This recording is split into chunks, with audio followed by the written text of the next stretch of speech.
Hello HSC ২৫ batch. তোমাদের এই মুহূর্তটা আসলে অনেক ক্রুশাল একটা মুহূর্ত বলতে পারো। কারণ তোমাদের পরশু কিন্তু কেমিস্ট্রির 2nd paper exam. 2nd paper exam আমি যেটা বলব, 2nd পেপার এক্সামটা কিন্তু কেমিস্ট্রিতে মার্ক তোলার সবচেয়ে বড় একটা হাতিয়ার। কেন? কারণ 1st পেপারে কিন্তু মোলের পর্যায়বৃত্ত ধর্ম ছিল, যেটা একটা থিওরিটিক্যাল জিনিসপত্র ছিল। বাট 2nd পেপারে কিন্তু পরিবেশ রসায়ন, তড়িৎ রসায়ন, পরিমাণগত রসায়ন ৩ টা কিন্তু ম্যাথমেটিক্যাল চ্যাপ্টার। এই ৩ টা ম্যাথমেটিক্যাল চ্যাপ্টার থেকে যে সিকিউ গুলো আসবে, এগুলো যদি তুমি ফুল আনসার করতে পারো কারেক্ট ওয়েতে, তুমি কিন্তু ফুল ৫০ এ মানে ধরো হ্যাঁ, থিওরিটিক্যাল তো কিছু জিনিসপত্র থাকবে।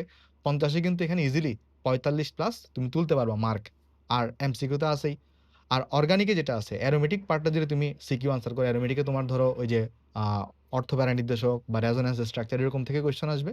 সো এখান থেকেও কিন্তু আসলে ফুল মার্ক তোলা পসিবল।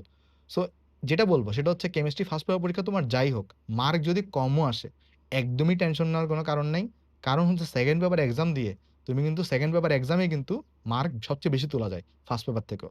সো আল্টিমেটলি দেখবা 2nd পেপারে তুমি যদি 85 তুলতে পারো, ফার্স্ট পেপারে তোমার যদি 75 ও থাকে, আল্টিমেটলি তোমার কিন্তু এ প্লাস চলে আসবে। ওকে? সো ফার্স্ট পেপার পরীক্ষা যাই হইছে, এটা নিয়ে আসলে একদমই টেনশন করিও না। তোমার মূল ফোকাসটা তুমি কেমিস্ট্রি 2nd পেপারে এক্সামের উপর দাও। কারণ আমি বলতেছি ভাই 2nd পেপার এক্সামে মার্ক তোলা তোমার ফার্স্ট পেপার থেকেও অনেক বেশি সহজ এবং অ্যাকচুয়ালি 2nd পেপার এক্সামে কিন্তু মার্ক বেশি উঠে। কেন? কারণ এখানে ম্যাথমেটিক্যাল চ্যাপ্টার বেশি। সো সবার জন্য অনেক শুভকামনা। সবাই অনেক ভালোভাবে এক্সাম দাও। যেন এক্সাম শেষ করার সাথে, সাথে তুমি যেন আমাদের সাথে আমাদের ইঞ্জিনিয়ারিং কোর্স, ভার্সিটি কোর্স এখানে যুক্ত হয়ে তুমি যেন দ্রুত তোমার অ্যাডমিশন যে তোমার জার্নিটা এটা যেন শুরু করতে পারো। সো সবার জন্য অনেক শুভকামনা। সবাই ভালো থাকবা। সবাই ভালো করে এক্সাম দাও। আসসালামু আলাইকুম।